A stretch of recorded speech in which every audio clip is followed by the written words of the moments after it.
Tropical update of 9:30 p.m. PST, September 26th. Ion has become stronger, 105 miles per hour. It's south of Cuba, just west of the Isle of Man. It's heading pretty much northward or a little bit west of northward. The NHC advisory found that winds of 90 knots, based on 101 knot flight level winds from the recon, and it's gonna move over western Cuba tomorrow. But before that, it could become a major hurricane. It's quite possible. Then it's gonna probably get spent about 6 hours of Cuba, maybe weaken a little bit. Then we expect it to get into the Gulf of Mexico. Um, Conditions look very favorable um, during the next 24 to 36 hours.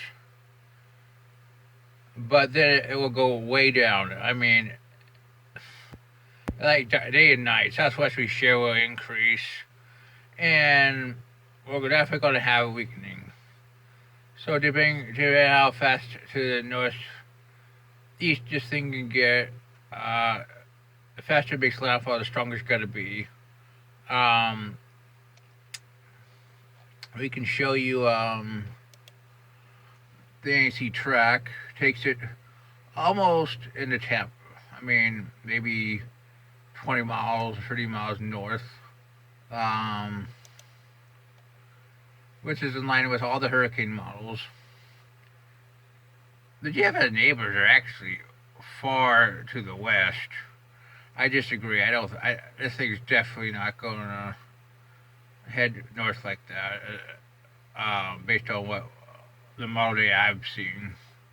Um, in my opinion, I think this thing will probably peak out maybe 110 to 115 knots for a short time in the southeastern Gulf before it weakens. Then it will hit north of Tampa at around, I'm going to guess, but maybe 90 knots, maybe 95 knots, in my opinion. Our next system is 90L. 99L. It has 70% chance of development.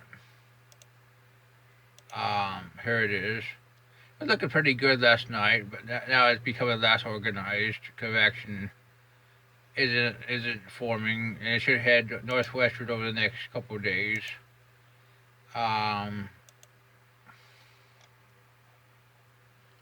So here's the forecast track. Some models still making a tropical storm. We got a system in the East Pacific. We're going to be watching. It has a 60% during the next 5 days. It's probably about right in here off Mexico. And some models definitely develop it. We can show you the GFS. In 48 hours, here it is 1,002. 1,011 for 99L.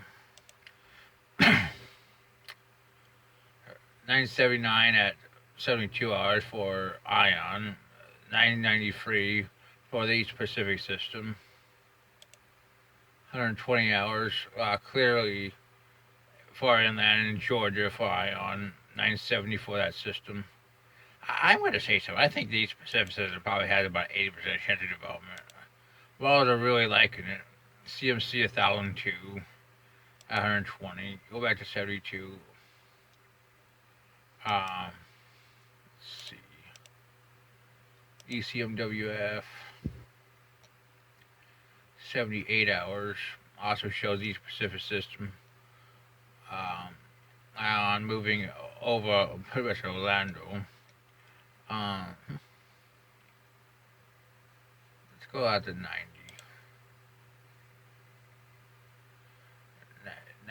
93, almost merging off Florida. So it really depends how strong this ridge is, how strong the upper level trough is. And it also has 1,005 for the East Pacific system. Icon. actually in the Atlantic at 84. Let's go to 120. 1,000 feet for the Pacific system. So as of tonight, I'm going to agree with 70% for this, but let's be honest. I mean, if it ever gets going, we'll have to see. Um, Ion, like I said, probably is north of Tampa. The Eastern Pacific system has a pretty damn good chance of forming. And Newton actually has been producing some convection and is still well defined. Let's see.